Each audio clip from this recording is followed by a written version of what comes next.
learning how to live. It's an art, it's a skill set, it's a bit of a science. Man, what is it? Learning how to live.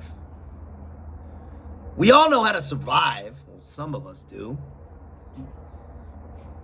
The ones that didn't aren't here.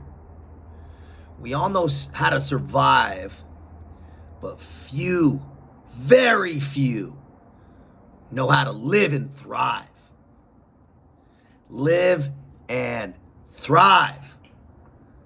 It's that very important piece, man. That learning how to live. Long time I didn't know how to live. Man, I barely knew how to survive, man. There was a lot of near-death experience. I made it through by the skin of my teeth, man. The definition of survival. Barely making it. Man, flying out of cars and huge car accidents and getting shot at. Man, barely making it. I'll tell you what, though. When I really recognized I didn't know how to live was when I was sitting in that truck with that sawed off at the end of my rope, almost quite literally at the end of my rope. That's when I got honest and I realized, man, I didn't know how to live. Man, I was about to end. I was about to die by my own hand. I didn't know how to live. It was obvious. And that moment was freeing and absolutely terrifying in the same instance. And really, when I boiled it down, it's because, man, I didn't know how to live correct. I didn't know how to live without all those habitual things I was doing. Let's break it down. I had moments where I thought I knew how to live. And man, the camera's doing something weird, man, on this gimbal. Man, but we don't stop, right? It's always one take. I didn't know how to live, man. And it was so apparent because I was done. I was tired. I definitely wasn't thriving. I had built up all these habits, man, which were, I started drinking every day. I started taking Adderall.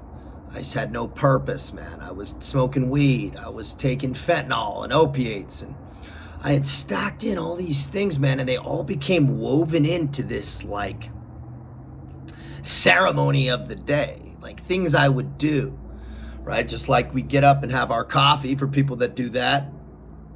Man, and that's cool, but man, that's not breaking your life down. It causes stacking karmic debt on yourself.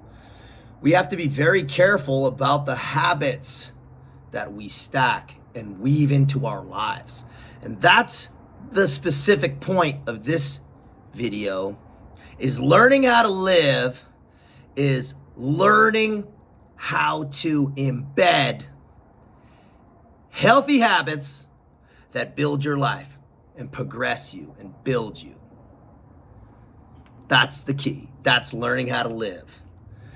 If you're going the other direction and you're stacking these habitual patterns, these habitual actions that are going to slowly destroy your life or rip it all apart at one time, well, that's the key.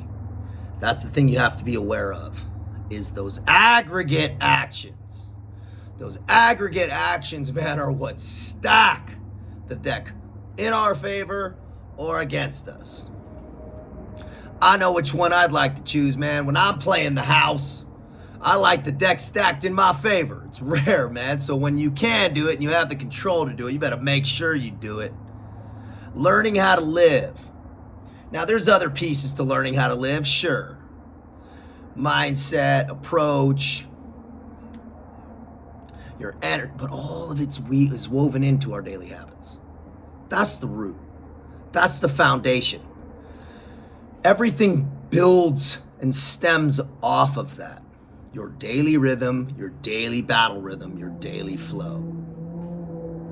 So break it down. Look at your day. What are you doing? When I recognized that I needed to unweave these things, unweave this, man, this rat's nest of fucking lights and wires, I had to clean it all up, man. That was scary because I remember a moment when I knew I needed to get off opiates, and I couldn't imagine living without them. I mean, I had just been doing them every day, so the thought of like not doing that was like, what do I do with my fucking hands? At night. I was like doing them at night type thing.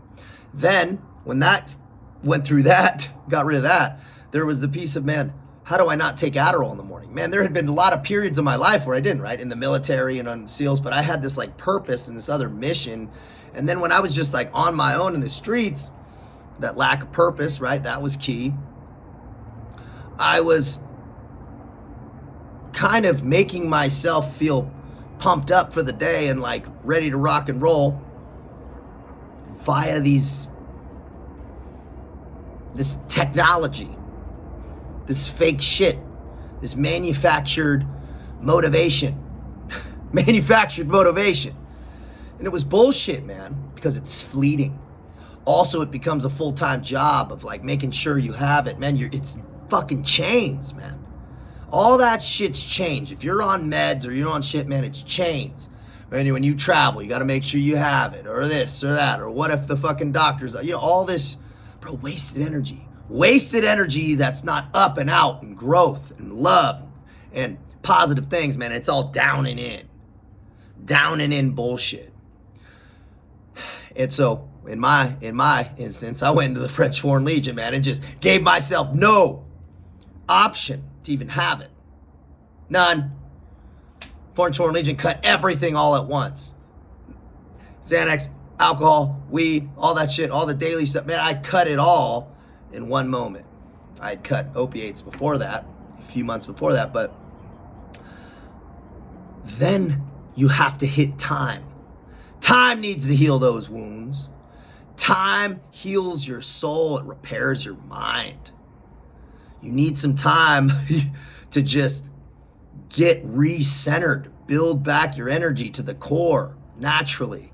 It takes time to heal all that shit, man. Your synapses have been firing. Your endorphins have been kicking off unnaturally. There's a lot of simmering down and healing that needs to happen.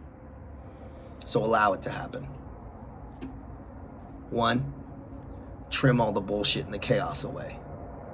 2, hit some healthy time. It takes a little bit for that calm, medicinal, healing energy to flow through your body, man, and recenter you. And then once you get recentered, man, that's when we start really building. That's when we can really get back, tapped in, plugged in, man. Be smart. Out here.